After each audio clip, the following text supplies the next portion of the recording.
Hello friends, ఎండలు ఎలా పెరిగిపోతున్నాయో బజార్లో షాపుల రెంట్లు అలా పెరిగిపోతున్నాయి. నేను ఇప్పుడే బజార్కి పోయించాను. రెంట్లు కనుక్కున్నాను, అసలు ఎట్లా ఉండే ఏదైనా పెడదామన్నా అని.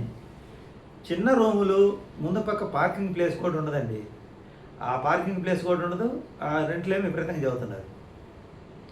ఈ ఫ్రాంచైస్ అనేవి ఉన్నాయి కదా మనకి, చికెన్లని, అదే మనకి ఏమంటారు, ఈ మనకి కేఎఫ్సి చికెన్ అట్లాంటివి వచ్చినాయి కదా, ఈ ఫ్రాంచైస్ వాళ్ళకే డబ్బులు కట్టి వాళ్ళే పెట్టేస్తారు. నేను ఇప్పుడు ఒక షాప్ ఖాళీ అయిందని అక్కడ ఎంత ఉంది రెంట్ అని అడిగానండి. 30,000 చెప్పారు. మరి అంతకుముందు అతను ఎంత రెంట్ కట్టాడంటే, అతను 23,000 కట్టాడు రెంటు.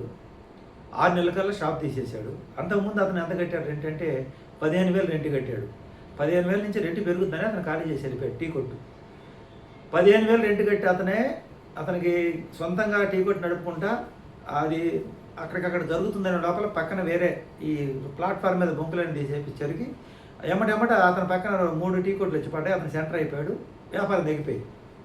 అంటే అటుపక్క 2 కొట్లు, ఇటుపక్క ఒక టీ కొట్టు పడింది. ఆల్రెడీ ప్లాట్ఫామ్ మీద ఏదో ఒక టీ షాప్ ఉంది, అతని వ్యాపారం తగ్గిపోయింది.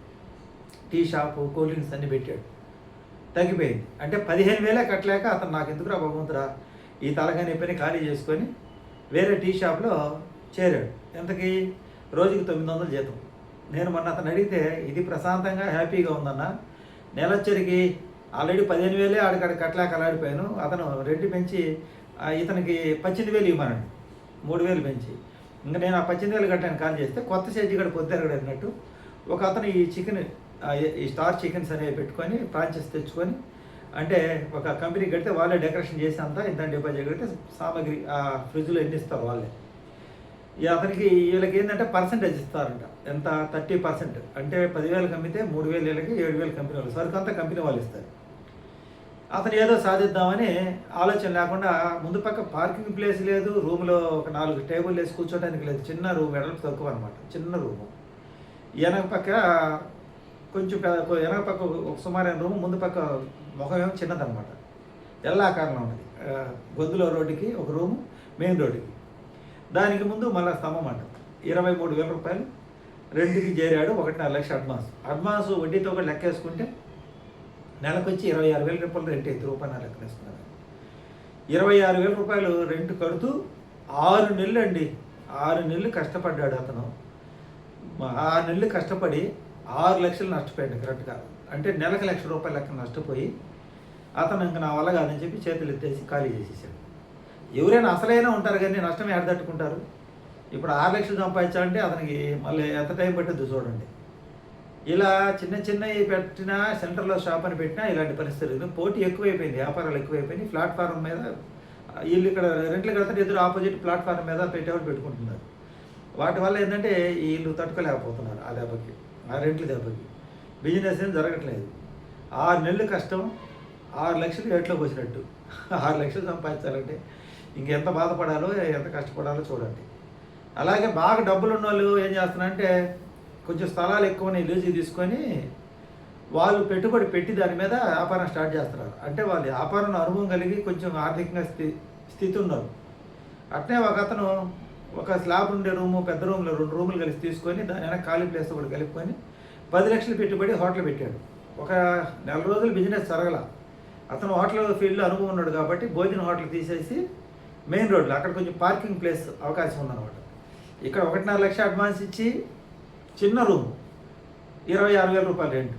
ఇక్కడ అడ్వాన్స్ కింద 10 లక్షలు ఇతనే పెట్టుబడి పెట్టుకొని ఒక రూమ్ వాళ్ళకి అడ్వాన్స్ ఏం లేదు, 30,000 రూపాయలు బాడీకి మాట్లాడుకొని చాలా ప్లేస్ ఉంది. ఇప్పుడు ఆ 30,000 రూపాయలు చెప్పే రూము దాదాపు 10 రూములు అవుతాయి ఇతను తీసుకున్న ప్లేస్.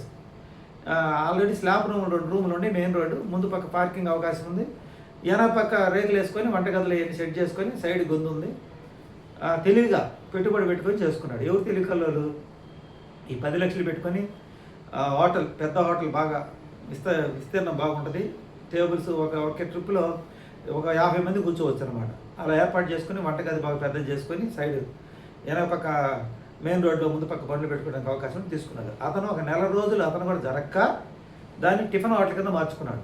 హోటల్ క్లాస్గా ఉంది కాబట్టి, బిజినెస్లో అనుభవం ఉన్నాడు కాబట్టి అతను మార్చుకోగలిగాడు. వాళ్ళు కూడా సొంత వాళ్ళు కష్టపడుతున్నారు.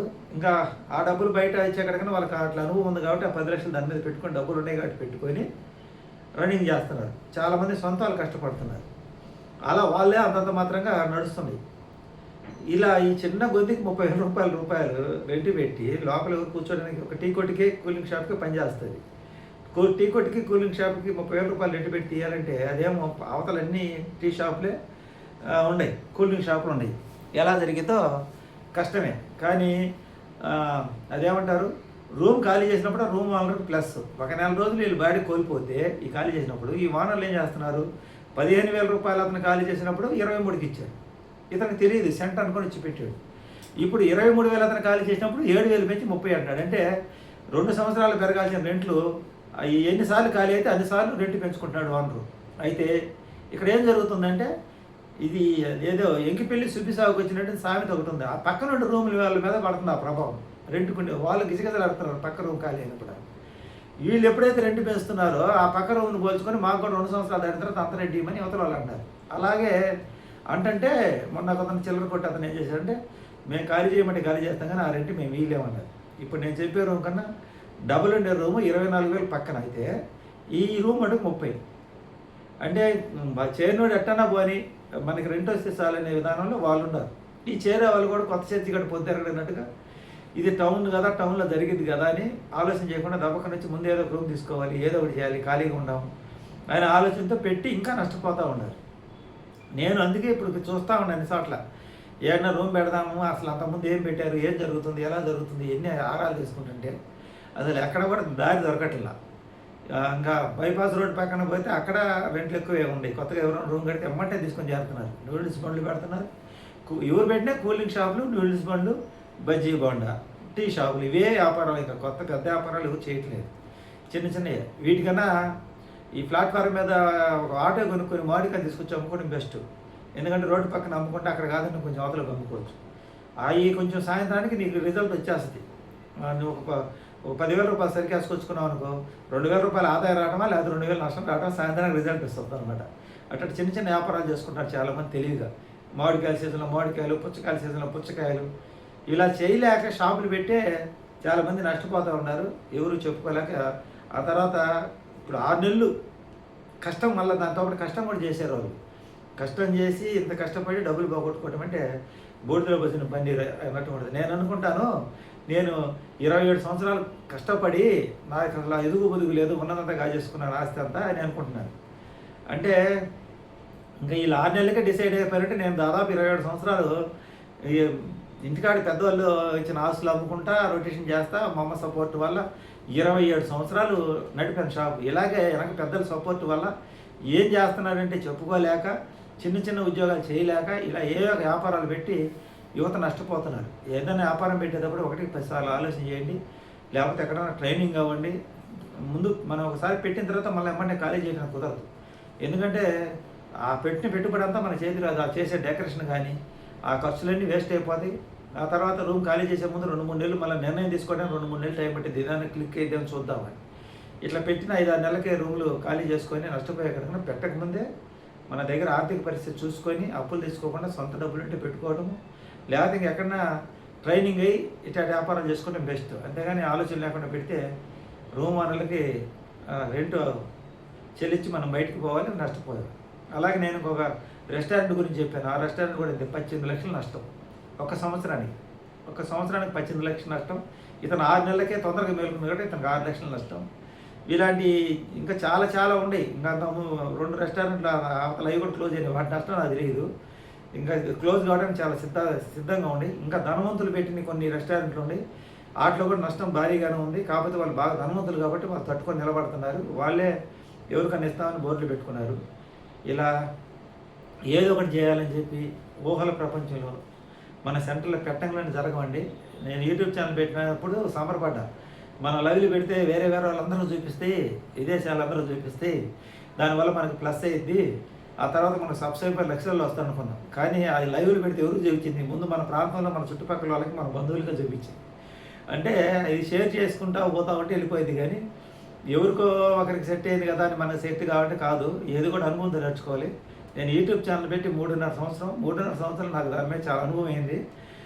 కొత్తగా ఛానల్ పెట్టి చాలామంది బాధపడుతున్నారు. మనం ఏదో ఊహల ప్రపంచంలో వస్తే అందరికీ ఆ సక్సెస్ అనేది దొరకదు. కొంతమందికి ఏదో అదృష్టం కొద్ది లభిస్తుంది అనమాట సక్సెస్. అది కూడా కష్టపడాలి. చాలామంది కష్టపడినా ఇట్నే నష్టపోతుంటారు అనమాట. ఇది ఈరోజు వీడియో. ఇది నా విశ్లేషణ. ప్రస్తుత వ్యాపారాల పరిస్థితి అలా ఉంది.